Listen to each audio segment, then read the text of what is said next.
Welcome to Ravikiranalu TV. ముందుగా headlines చూద్దాం. సత్యసాయి సేవా తత్వంపై సీఎం రేవంత్ ఘాటు వ్యాఖ్యలు. మానవ సేవే మాధవ సేవ అన్న సత్యసాయి మార్గాన్ని కొనియాడిన రేవంత్. పుట్టపర్తి శత జయంతిలో సత్యసాయి సేవా భావానికి సీఎం సలాం. దేశానికి సేవా తత్వం మార్గం చూపింది సత్యసాయి అన్న రేవంత్. సత్యసాయి సేవాభావం యువతకు స్ఫూర్తి అన్న రామ్మోహన్ నాయుడు. సేవా మార్గం దేశాన్ని మార్చగలదని కేంద్ర మంత్రి వ్యాఖ్య. సత్యసాయి విలువలు యువత జీవితాల్లో నిలవాలని రామ్మోహన్ సందేశం. వైద్యం, విద్య, నీటిలో సత్యసాయి సేవలకు కేంద్ర మంత్రి ప్రశంస.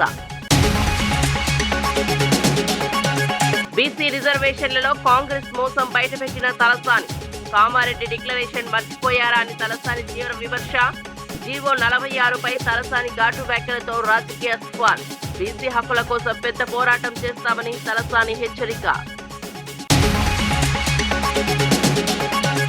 పవన్ తో 20 ఏళ్ల అనుబంధం కొనసాగుతుందన్న విజయసాయి వ్యాఖ్య. రాజకీయాలు పక్కన స్నేహం మాత్రం అదేనని విజయసాయి స్పష్టం. పవన్ పై ఒక్క మాట అనలేదని, భవిష్యత్తులోనూ అననన్న విజయసాయి క్లారిటీ. రాజకీయ విరామం తీసుకున్న పవన్ తో బంధం ఎప్పటికీ కొనసాగుతుందని వెల్లడి. చేనేత సబ్సిడీలు నిలిపివేశారని కవిత ప్రభుత్వంపై ఆగ్రహం. వేల కుటుంబాల జీవనాధారాన్ని కత్తిరించారని కవిత తీవ్ర హెచ్చరిక. సబ్సిడీలపై వెంటనే నిర్ణయం తీసుకోకపోతే పోరాటం తప్పదని వెల్లడి. టెక్స్టైల్స్ రంగంపై ప్రభుత్వ వైఖరిని ప్రశ్నార్థకం చేసిందని వ్యాఖ్య. ఇక వార్త వివరాల్లోకి వెళ్తే, సత్యసాయి బాబా మనుషుల్లో దేవుడిగా శాశ్వత స్థానం సంపాదించారని, ఆయన సేవా మార్గం ప్రపంచానికి ఆదర్శమని తెలంగాణ ముఖ్యమంత్రి రేవంత్ రెడ్డి పేర్కొన్నారు. పుట్టపర్తిలో జరిగిన శత జయంతి కార్యక్రమంలో సత్యసాయి బోధనలు, సేవాతత్వం గురించి మాట్లాడిన సీఎం, మానవ సేవే మాధవ సేవ అనే సందేశంతో లక్షల మందికి మార్గం చూపిన మహాత్ముడని కొనియాడారు. సత్యసాయి కేవలం ఆధ్యాత్మిక గురువు మాత్రమే కాకుండా సమాజ సమస్యలకు పరిష్కారాలను అందించిన మహోన్నత సేవకుడు అని అన్నారు. పేదలకు విద్య, వైద్యం, త్రాగునీరు వంటి కీలక రంగాల్లో తీసుకొచ్చిన సేవా కార్యక్రమాలు దేశంలోనే కాదు ప్రపంచవ్యాప్తంగా గుర్తింపు పొందాయని పేర్కొన్నారు. సత్యసాయి చూపిన మార్గం సమానత్వం, ప్రేమ, సేవ ఆధారంగా ఉన్న సమాజ నిర్మాణానికి పునాది అని అన్నారు. ఆయన సేవా స్ఫూర్తి భవిష్యత్తు తరాలకు దేవుని రూపంలో గుర్తించేలా నిలిచిపోయిందని సీఎం రేవంత్ రెడ్డి అభిప్రాయపడ్డారు. ప్రతి వ్యక్తి సత్యసాయి చూపిన సేవా మార్గాన్ని అనుసరిస్తే దేశం మరింత శ్రేయోభివృద్ధుల దిశగా సాగుతుందని తెలిపారు. మంత్రిగా ఈ కార్యక్రమంలో పాల్గొనడం ఒక గొప్ప గౌరవం, అరుదైన అవకాశం. బాబా గారు మనుషుల్లో దేవుడిని చూశారు, ప్రేమతో మనుషులను గెలిచారు, సేవలతో దేవుడుగా ఈనాడు కొలువబడుతున్నాడు. మానవులను ప్రేమించాలి, ప్రేమ ద్వారా ఏమైనా సాధించవచ్చు అని చెప్పి బాబా గారు నిరూపించారు. వారు మన మధ్యలో లేకపోయినా వారి భావన, వారి ఆలోచన, వారిచ్చిన స్ఫూర్తి ఈనాడు ఈ శత జయంతి ఉత్సవాలలో నిర్వాహకుల అందరిలోనూ కనిపిస్తుంది. ప్రభుత్వాలు కూడా కొన్ని సందర్భంలో చేయలేని పనులను బాబా గారు, బాబా ట్రస్ట్ ప్రజలకు సేవలను అందించడం జరిగింది. అందులో ముఖ్యంగా కేజీ టు పీజీ ప్రతివాడికి విద్యను అందించాలి, ప్రతివాడు చదువుకోవడం ద్వారా జీవితంలో రాణించగలుగుతాడు నమ్మి ప్రభుత్వాలతో పోటీపడి కేజీ నుంచి పీజీ వరకు పేదలకు ఉచితంగా విద్యను అందించడం ద్వారా వేలాది లక్షలాది మంది యొక్క జీవితాలలో వెలుగులను బాబా గారు నింపగలిగినారు. పాలమూరు లాంటి వలస జిల్లాలు కరువు కాటకాలతో పునారెల్లుతున్న అనంతపూర్ లాంటి ప్రాంతాలకు ఆనాడు చంద్రబాబు నాయుడు గారు ముఖ్యమంత్రి ఉన్న ప్రభుత్వాలే తాగునీటిని ఏర్పాటు చేయలేని సందర్భంలో బాబా ట్రస్ట్ ద్వారా నా సొంత జిల్లా అయిన పాలమూరులో ప్రజల యొక్క దాహార్తిని తీర్చడమే కాదు, ఈ పుట్టపర్తి ప్రాంతం ఉన్న అనంతపూర్ జిల్లాకు కూడా ప్రత్యేకంగా తాగునీటి వసతులను ఏర్పాటు చేయడమే కాకుండా తెలంగాణ, ఆంధ్రప్రదేశ్ ప్రాంతాలే కాదు తమిళనాడు కూడా తాగునీటి సమస్యను పరిష్కరించడానికి బాబా తన సేవలను విస్తృతపరిచి ఈనాడు వారు మనందరి మనసుల్లో దేవుడుగా శాశ్వతమైన స్థానాన్ని ఏర్పాటు చేసుకున్నారు. మానవ సేవ మాధవ సేవ అని బోధించడమే కాదు, సంపూర్ణంగా నమ్మి విశ్వసించి అమలు చేయడం ద్వారా విద్య, వైద్యము, తాగునీటి సమస్యల్ని పరిష్కరించడమే కాకుండా ప్రపంచంలో కోట్లాది మంది అగమ్య గోచరంగా ఉన్నప్పుడు వాళ్ళకు ఒక స్పష్టతను ఇచ్చి జీవితంలో ఒక లక్ష్యాన్ని చేరడానికి అవసరమైన స్థైర్యాన్ని అందించి ఈనాడు ఈ తెలుగు రాష్ట్రాల్లోనే కాదు, భారతదేశ సరిహద్దులు దాటి 140 దేశాలలో ఈనాడు బాబా గారికి భక్తులు ఉండడమే కాకుండా వారి సేవలను విస్తరించి ఈ రోజు మానవాళికి సేవలు అందిస్తున్నారు. రంగారెడ్డి జిల్లా ఇబ్రహీంపట్నంలో జరిగిన ఇందిరమ్మ చీరల పంపిణీ కార్యక్రమంలో పాల్గొన్న మంత్రి శ్రీధర్ బాబు మహిళల అభివృద్ధి కోసం ప్రజాప్రభుత్వం తీసుకుంటున్న ప్రయత్నాలను వివరించారు. ప్రస్తుతం గ్రామీణ ప్రాంతాల్లో చీరల పంపిణీ జరుగుతుందని, త్వరలో పట్టణ ప్రాంతాల మహిళలకు కూడా ఇదే కార్యక్రమాన్ని విస్తరించనున్నట్లు తెలిపారు. 1 కోటి మంది మహిళలను కోటీశ్వరులను చేయడం ప్రభుత్వ ప్రధాన లక్ష్యమని, మహిళా సాధికారతకు అనేక పథకాలు అమలు చేస్తున్నామని పేర్కొన్నారు.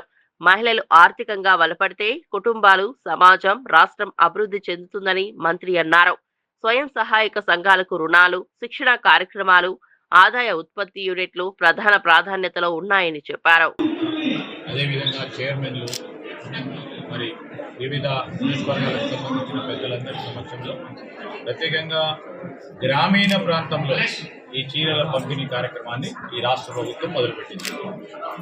పట్టణ ప్రాంతంలో కూడా మరి అతి తొందరలో ఈ చీరల పంపిణీ కార్యక్రమం మొదలు పెట్టడం జరుగుతుంది. గ్రామీణ ప్రాంతంలో ఉంటున్న మా మహిళా సోదరుమణుల సాధికారత విషయంలో మనం తోడ్పాటు చేయాలి. వారి సంబంధించి వారి ఆలోచన మేరకు ఈ ప్రభుత్వం ముందుకు పోవాలని, మరి వారందరినీ కూడా కోటీశ్వరులను చేయాలనే ఒక కృత నిశ్చయంతో చేస్తున్న ప్రయత్నంలో ఇది ఒక భాగం. ఆ క్రమంలోనే ముందుకెళ్ళడం జరుగుతుంది. మహిళలకు సంబంధించి ఉచిత బస్సు ప్రయాణమే కానీ, ఇంద్రమ్మ ఇళ్ల నిర్మాణమే కార్యక్రమం, మరి పట్టాలు ఇవ్వటమే కానీ, ఇవన్నీ కూడా మహిళల పేరు మీద చేయడానికి ప్రధానమైన ఉద్దేశం. వారిని ఎంపవర్ చేయాలి, సాధికారత విషయంలో వారికి ముందుకు నడపాలనే ఒక ప్రత్యేకమైన మా ఉద్దేశం. సీఎం రేవంత్ రెడ్డి ఎమ్మెల్యే సంజయ్ పై వరుసగా విమర్శలు చేస్తున్న జీవన్ రెడ్డి మళ్లీ హాట్ కామెంట్స్ తో రాజకీయ వేడి పెంచారు. 10 ఏళ్ల బీఆర్ఎస్ పాలనలో సంజయ్ ఏ అభివృద్ధి తీసుకొచ్చాడో ఒక్క ఉదాహరణ కూడా చూపలేడని ఆయన తీవ్రంగా ప్రశ్నించారు. కాంగ్రెస్ నాయకులకు చేతగాని పని సంజయ్ కు ఎలా సాధ్యమైందో చెప్పాలని సవాల్ విసిరారు. పార్టీకి నిబద్ధతతో పనిచేసే కార్యకర్తలకు గుర్తింపు తక్కువగా, ఫిరాయించిన నేతలకు ముఖ్యమైన స్థానాలు ఇచ్చే విధానం సరైంది కాదని పేర్కొన్నారు. మంత్రి పాడం లక్ష్మణ్ కు కోపం వచ్చినా మంచిదేనని, తమ పోరాటం పక్క వాళ్లతో కాదు సీఎం స్థాయి నాయకులతోనే జరుగుతుందని జీవన్ రెడ్డి స్పష్టం చేశారు. పార్టీ అంతర్గత వ్యవస్థ బలపడేందుకు తాము స్పష్టమైన అభిప్రాయాలు చెబుతున్నామని, అభివృద్ధి, పారదర్శకతే తమ అజెండా అని చెప్పారు. స్థానిక ప్రజలు తమ ప్రాంత అభివృద్ధి కోసం తగిన ప్రశ్నలు వేస్తున్నారని, అందుకే సంజయ్ సమాధానాలు ఇవ్వాల్సిన అవసరం ఉందని వ్యాఖ్యానించారు. ఏ రాజకీయ పార్టీ కానీ కన్న తల్లి లాంటి పార్టీ కాంగ్రెస్ పార్టీ చెప్పంటున్నా. తమ బిడ్డలను కాపాడుకుంటుంది. ఇలా కాంగ్రెస్ పార్టీ కార్యకర్తలను, నాయకత్వాలను కాపాడుకోవటం ఇవాళ కాంగ్రెస్ పార్టీ బాధ్యత అని చెప్పండి. అసలు ఏదైతున్నదో ఈ జగిత్యాల నియోజకవర్గం చెప్పంటూ నేను మళ్ళీ రాష్ట్రంలో ఏదైతుందో ప్రథమ స్థానంలో నిలబెట్టే విధంగా నేను ఎప్పుడు చెప్తుంటేనే మా లక్ష్మణ కోపం వచ్చిన మంచిది. మా పోటీ పక్కులతో కాదు, మా పోటీ ముఖ్యమంత్రి స్థాయి నాయకత్వంతో మా పోటీ అని చెప్పండి. ముఖ్యమంత్రి స్థాయి నాయకత్వం పోటీ చెప్పంటున్నా. మున్నూరు కాపు సంఘం ప్రమాణ స్వీకార సమావేశంలో పాల్గొన్న టీపీసీసీ చీఫ్ మహేష్ కుమార్ గౌడ్ బీసీల సాధికారకతపై కీలక వ్యాఖ్యలు చేశారు. శ్రీనివాస్ తన రాజకీయ గురువని, ఆయన ఆశయాలకు అనుగుణంగా కాంగ్రెస్ పార్టీ బీసీలకు అత్యధిక ప్రాధాన్యత ఇస్తోందని తెలిపారు. రాష్ట్రంలో 17 డీసీపీ పదవులను బీసీలకు ఇవ్వడం సామాజిక న్యాయం పట్ల కాంగ్రెస్ కట్టుబాటు అని పేర్కొన్నారు. బీసీలకు 42% రిజర్వేషన్ అందించడమే కాకుండా ఆ నిర్ణయం దేశ చరిత్రలో నిలిచిపోయే సంస్కరణగా మారుతుందని చెప్పారు. సామాజికంగా వెనుకబడిన వర్గాల ఐక్యత అవసరమని, మున్నూరు కాపు సమాజ అభివృద్ధికి కాంగ్రెస్ పార్టీ నిరంతరం పనిచేస్తుందని మహేష్ కుమార్ గౌడ్ స్పష్టం చేశారు.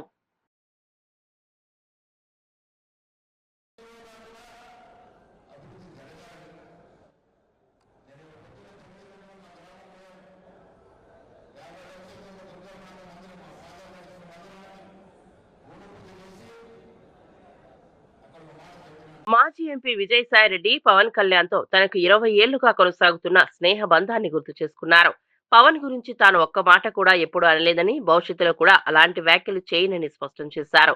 ప్రస్తుతం రాజకీయాల నుండి దూరంగా ఉన్నానని, అవసరం వస్తే భవిష్యత్తులో రాజకీయాల్లోకి తిరిగి వచ్చే అవకాశం ఉందని తెలిపారు. అయితే ప్రస్తుతం ఏ పార్టీకి చేరాలన్న ఉద్దేశం లేదని, ఏ పార్టీ నుంచి ఆహ్వానం కూడా రాలేదని వ్యాఖ్యానించారు. రాజకీయాలు పక్కన పెట్టినా వ్యక్తిగత సంబంధాలు కొనసాగుతాయని చెప్పారు.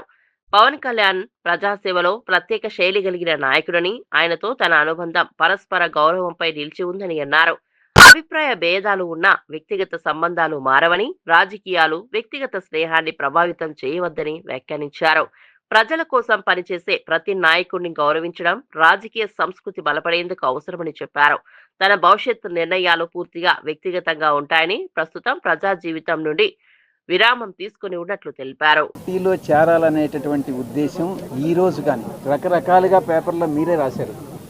నేనేదో బీజేపీలో చేరిపోతున్నానని, తెలుగుదేశం పార్టీలో చేరిపోతున్నానని, చంద్రబాబు నాయుడు గారితో చేతులు కలిపానని, పవన్ కళ్యాణ్ గారితో చేతులు కలిపానని ఒక్కటైతే మాత్రం చెప్తాను.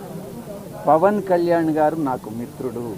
ఈరోజు కాదు, ఒక 20 సంవత్సరాల నుంచి మా యొక్క స్నేహం వేరే, రాజకీయం వేరే. నేను ఏ రోజు పవన్ కళ్యాణ్ గారిని ఒక్క మాట అనలేదు, భవిష్యత్తులో అనను కూడా. ఇది నా యొక్క దృఢ సంకల్పం, నిర్ణయం.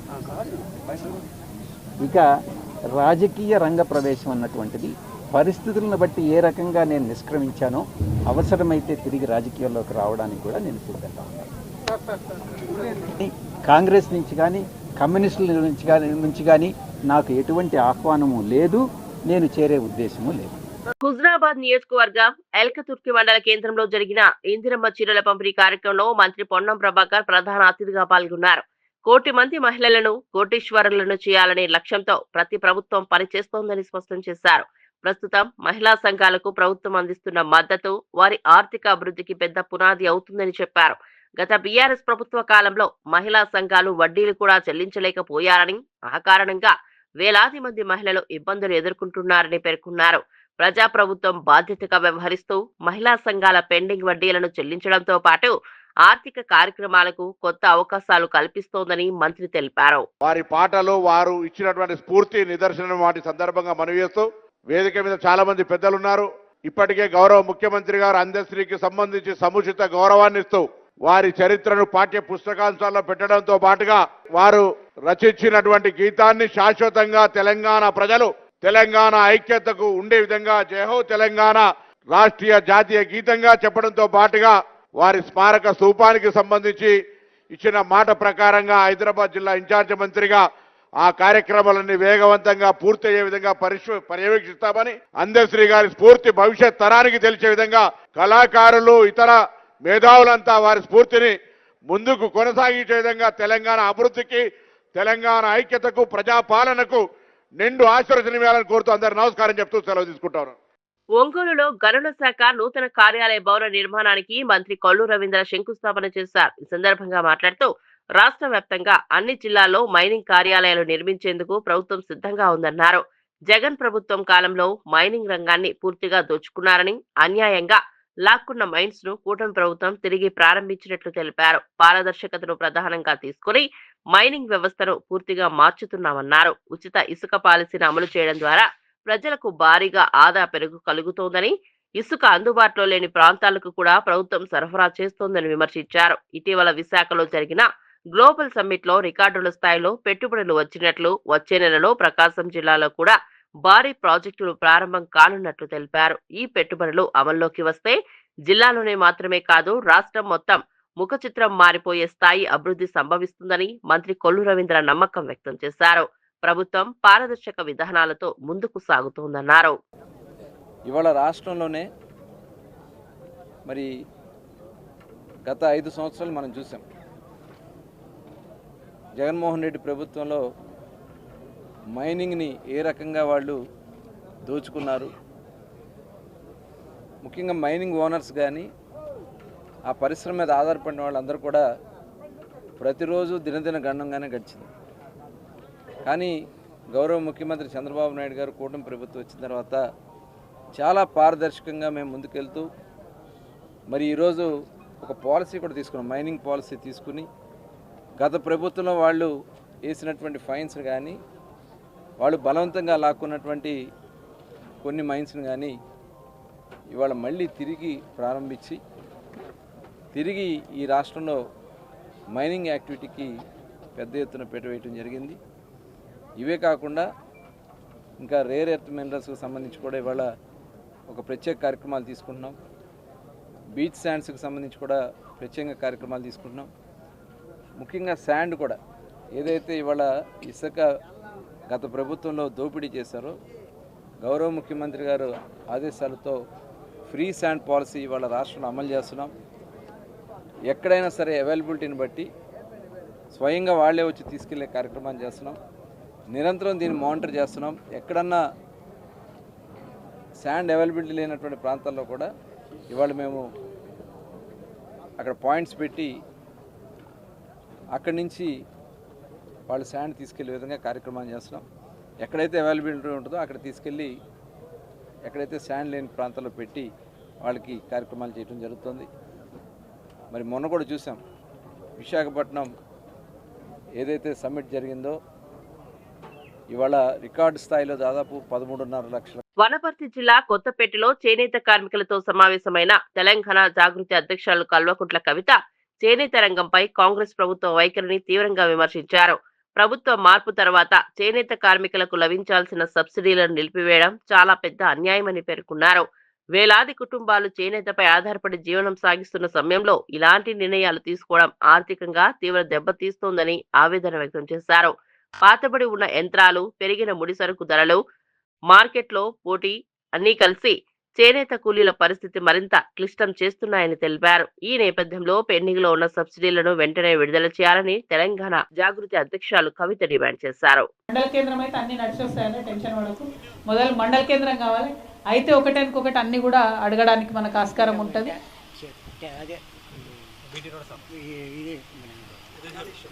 చెరువుది ఏదైతే కానాపల్లి రిజర్వాయర్కి వెళ్ళి ఊరి పోతుంది, అవును, అది రిజర్వాయర్ సంగతి మీకు తెలుసు.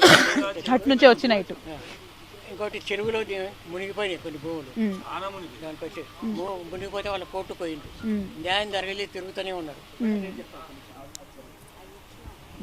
చింతకుంట చెరువు అంటే పూర్వం నుండి పెద్ద చెరువు అంటే దాదాపు 6 వరకు మన నాగులబాయి వరకు మాత్రమే నీళ్ళు ఆగేది. ఇప్పుడు వారు ఏం చేసిండ్రు, ఆ తూము లేకుండా చేసిండ్రు, దాన్ని పైకి వచ్చింది. అది మొత్తం మా కేసీఆర్ సార్ ఉన్నప్పుడు మొత్తం చెరువులో పూడిక చూపించిండ్రు.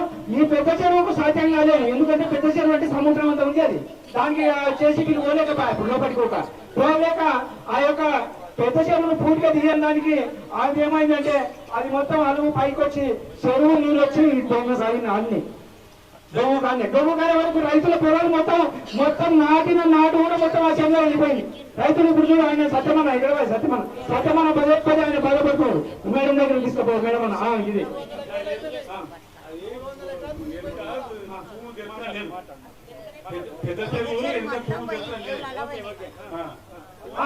తూములు తెరవకుండా మన ఏమి ఇరిగేషన్ వాళ్ళు నిజమైంది అని అడుగుతున్నాము. తూములు తెరవకుండా మన ఇంకా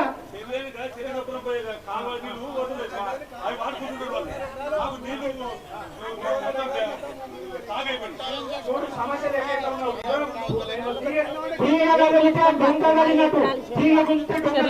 ఈ ఊర్లో గ్రామ సమస్యలు. ఒకటి ఏంటంటే పెద్ద చెరువు, ఈ పెద్ద చెరువు పట్టించుకోవాలి. దాన్ని మొత్తం తూములు తెరవాలి. పొట్టుమల్ల ఇరిగేషన్ అధికారులు దాన్ని పట్టించుకోకపోతే మాత్రం అసెంబ్లీలో ముట్టడిస్తామని చెప్పి ప్రజా సంఘాల చేసి నుండి హైదరాబాద్ లో అసెంబ్లీ ముట్టడిస్తాం ప్రజా సంఘాల ఆధ్వర్యంలో అని చెప్తున్నాం.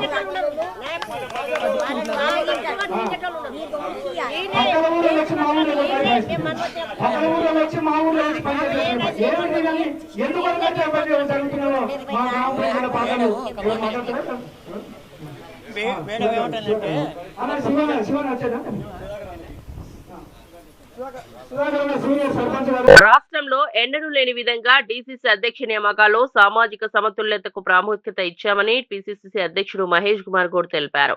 నిజామాబాద్ జిల్లా పర్యటనలో భాగంగా మున్నూరు కాపు జిల్లా అధ్యక్ష ప్రమాణ స్వీకార కార్యక్రమంలో పాల్గొన్న ఆయన కాంగ్రెస్ ప్రభుత్వం బీసీలకు 42% రిజర్వేషన్ కల్పించినందుకు తీసుకున్న నిర్ణయం చరిత్రలో నిలిచిపోయే సంస్కరణ అని అన్నారు. డెడికేటివ్ కమిషన్ ఇచ్చిన నివేదికను ప్రజల్లోకి తీసుకురాకుండా కాంగ్రెస్ కుట్ర చేస్తోందని చేస్తున్న ఆరోపణలు అసత్యమని స్పష్టం చేశారు. మున్నూరు కాపు సంఘానికి చెందిన ధర్మపురి సంజయ్ అధ్యక్షుడిగా ఎన్నిక కావడం సామాజిక వర్గబలానికి నిదర్శనమని అభినందించారు.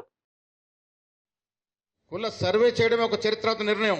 ఆ తర్వాత చట్టాలు చేయడం, ఆర్డినెన్స్ చేయడం, నేను పిసిసి కమిటీ వేస్తే 70% పైగా ఎస్సీ ఎస్సీ బీసీ మైనార్టీలకు ఇచ్చినాం. ఇలా జిల్లా కాంగ్రెస్ అధ్యక్షుల్లో కూడా దాదాపు 75% ఎస్సీ ఎస్టీ బీసీలకు ఇచ్చాం. ఇవ్వడానికి దోహదపడింది రేవంత్ రెడ్డి గారు. ఒక రెడ్డి బిడ్డ ఉండి కూడా బీసీల అభ్యున్నతి కోసం పాటుపడుతున్నాడు కాబట్టే ఇవాళ రిజర్వేషన్లు చేయగలిగినాం. పిసిసిలో గానీ డిసిసి కమిటీలో గానీ ఎస్సీ ఎస్టీ బీసీ మైనార్టీలకు సముచిత స్థానం ఇవ్వగలిగినాం. నేను మీ అందరికి మనవి చేస్తా ఉన్నాను, మనం ఐక్యం కావాలనుకున్నప్పుడు, అన్ని కులాలు ఐక్యంగా ఉండాలనుకున్నప్పుడు మున్నూరు కాపు కులంతోనే మొదలవ్వాలి ఈ కార్యక్రమం అనే మాట కూడా ఈ సందర్భంగా నేను మనవి చేస్తా ఉన్నాను.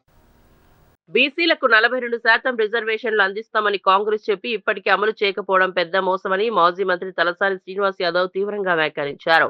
తెలంగాణ భవన్లో ఎమ్మెల్సీ దాసు శ్రవణ్తో కలిసి ఆయన మీడియా సమావేశం నిర్వహించారు. కామారెడ్డి డిక్లరేషన్ లో చెప్పిన హామీలను కాంగ్రెస్ పూర్తిగా విస్మరించిందని, బీసీ వర్గాలతో మరోసారి నయవంచన చేస్తోందని ఆరోపించారు. డెడికేటెడ్ కమిషన్ నివేదికను కూడా బయటకు తీసుకురాకుండా ఉంచడం కాంగ్రెస్ కుట్రలో భాగమని ఆయన మండిపడ్డారు.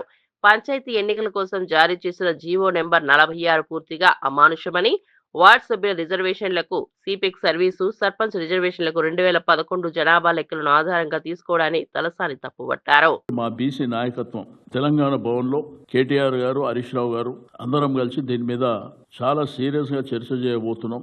ఈ ప్రభుత్వం మీద ఒత్తిడి పెంచి రేపు భవిష్యత్తులో పెద్ద ఎత్తున ఉద్యమం చేయబోతున్నాం జిల్లాల వారీగా. దీంట్లో బీసీ సంఘాలను కూడా కలుపుకొని యువతరాన్ని కానివ్వండి, యూనివర్సిటీలో కాలేజీలు అందరిని కూడా ఏకదాటిపై తీసుకొచ్చి అందరం కలివిడిగా పోరాటం చేసి ఇది సాధించుకుంటాం. ఎందుకంటే 75 సంవత్సరాల తర్వాత కూడా మా హక్కులు మాకు రాకపోతే ఇంకా బిచ్చమెత్తుకోవాలన్నా మీదేరా? మీ మోసపూరితమైనటువంటి వాగ్దానాలు 2018లో పంచాయతీరాజ్ చట్టం తెచ్చి కేసీఆర్ గారు మోసం చేసిరని చెప్పిండు ఆయన ముఖ్యమంత్రి గారు. ఇప్పుడు నువ్వు ఏం చేస్తున్నావు చెప్పు? పార్టీ గుర్తు లేని సర్పంచ్ ఎలక్షన్లకు రాజకీయ పార్టీ ఇస్తుందని మాట్లాడతాడు ఆయన. భగవాన్ శ్రీ సత్యసాయిబాబా సేవా తత్వం దేశానికి మార్గదర్శకమని ఉపరాష్ట్రపతి సిపి రాధాకృష్ణన్ పేర్కొన్నారు. సత్యసాయి శత జయంతి వేడుకల్లో పాల్గొన్న ఆయన పేదలకు నిస్వార్థంగా సేవలు అందించి మానవత్వానికి కొత్త నిర్వచనం ఇచ్చిన మహాత్ముడని కొనియాడారు. మానవ సేవే మాధవ సేవ అని నమ్మిన సత్యసాయి ఆచరించి చూపిన వ్యక్తి అని అన్నారు. విద్య, వైద్యం, త్రాగునీరు వంటి కీలక రంగాల్లో సత్యసాయి ట్రస్ట్ అందించిన సేవలను ఆయన విశేషంగా ప్రశంసించారు. లక్షలాది కుటుంబాలకు ఆ సంస్థ ఆధారం కావడం దేశ నిర్మాణంలో పెద్ద పాత్ర అని తెలిపారు. సమాజంలో మంచి విలువలను పెంపొందించేలా సత్యసాయి బోధనలు ఉన్నాయని, యువత ఆయన తత్వాన్ని ఆచరణలో పెట్టాలని చెప్పారు. The great saintly Tamil poet Thiruvalluvar has written, அன்பிலார் எல்லாம் தமக்குரியர் அன்புடையார் என்பும் உரியர் பிறக்கு. It says that those who don't have love for others are living only for themselves, while those who have love for others, they live for everyone. And Sati Sai Babaji has preached that great saint's words into practice. Bhagavan Sati Sai Baba was one such person whose life was a testament to this cruel, and he lived a life dedicated for loving and serving others. Bhagavan Sati Sai Baba dedicated his entire life to the upliftment of humanity, transcending boundaries of caste, religion, class and nationality. Trust continues to uplift communities through drinking water projects, disaster relief efforts and a wide range of humanitarian services that touch the daily lives of the people across the country. We have to do our selfless service for the rest of the society.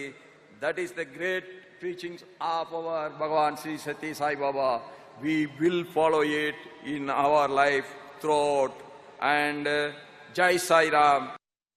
Sathya Sai బాబా సేవా మార్గం యువతకు శాశ్వత స్ఫూర్తిగా నిలవాలని కేంద్ర మంత్రి రామ్మోహన్ నాయుడు పిలుపునిచ్చారు. శత జయంతి వేడుకల్లో పాల్గొన్న ఆయన సత్యసాయి బాబా జీవితమంతా మానవ సేవకు అంకితమైందని, ఆయన చూపిన మార్గం సమాజ అప్లిట్ కి కీలకమని అన్నారు. పేదలకు విద్య, వైద్యం, త్రాగునీరు అందించడంలో సత్యసాయి ట్రస్ట్ చేసిన సేవలు దేశవ్యాప్తంగా కోట్లాది కుటుంబాల జీవితాలను మారుస్తున్నాయని పేర్కొన్నారు. సమాజానికి తిరిగి సేవ చేయడం ప్రతి యువకుడి బాధ్యతగా భావించాలన్నారు. ప్రస్తుత యువత దేశ భవిష్యత్తును కాబట్టి సత్యసాయి చూపిన విలువలు, కరుణ, సేవ, శ్రమ, నైతికత వారి జీవితాల్లో ఉండాలని సూచించారు. సేవా కార్యక్రమాల్లో యువత పాల్గొంటే సమాజంలో మంచి మార్పులు వేగంగా వస్తాయని చెప్పారు. సత్యసాయి మహోన్నత సేవా వారసత్వాన్ని కొనసాగించాలనే సంకల్పం దేశాన్ని ముందుకు తీసుకెళ్తుందని పేర్కొన్నారు. సత్యసాయి బోధనలు సమాజానికి అమూల్యమైన ఆస్తి అని, ఆ విలువలను కాపాడడం ప్రతి భారతీయుడు బాధ్యతగా రామ్మోహన్ నాయుడు పిలుపునిచ్చారు. అలాగే పుట్టపర్తిలో చూసుకుంటే కేవలం ఆయన ప్రవచనాలకే పరిమితం కాకుండా ఆచరణలో కూడా దాన్ని పెట్టి ఎడారి లాంటి ఆ ప్రాంతంలో తాగునీటి కోసం అలమటిస్తుంటే అలాంటి ప్రాంతంలో కోట్ల రూపాయలు ఖర్చు పెట్టి పేదలకి తాగునీరు కానీ సాగునీరు కానీ అలాగే నాణ్యమైనటువంటి వైద్యం కూడా అక్కడ పుట్టపర్తికి దగ్గరలో ఏది కూడా లేనటువంటి సందర్భంలో అక్కడే సూపర్ స్పెషాలిటీ హాస్పిటల్ పెట్టి ఎడ్యుకేషన్కి సంబంధించి కేజీ టు పీజీ వరకు అందరికీ కూడా నాణ్యమైనటువంటి విద్యని అందించి ఇలా అన్ని రంగాల్లో కూడా ఆయన సమాజం శాంతియుతంగా సేవ చేసుకునే భావంతో ముందుకు నడవాలనంటే మనిషి ఏ రకంగా స్ఫూర్తి పొంది ముందుకు నడవాలన్న దానికి ఒక పెద్ద ఉదాహరణగా ఆయన జీవితం కూడా నిలిచింది. వార్తలు ముగించే ముందు ముఖ్యాంశాలు మరోసారి. సత్యసాయి సేవా తత్వంపై సీఎం రేవంత్ ఘాటు వ్యాఖ్యలు. మానవ సేవే మాధవ సేవ అన్న సత్యసాయి మార్గాన్ని కొనియాడిన రేవంత్. పుట్టపర్తి శత జయంతిలో సత్యసాయి సేవా భావానికి సీఎం సలాం. దేశానికి సేవా తత్వం మార్గం చూపింది సత్యసాయి అన్న రేవంత్.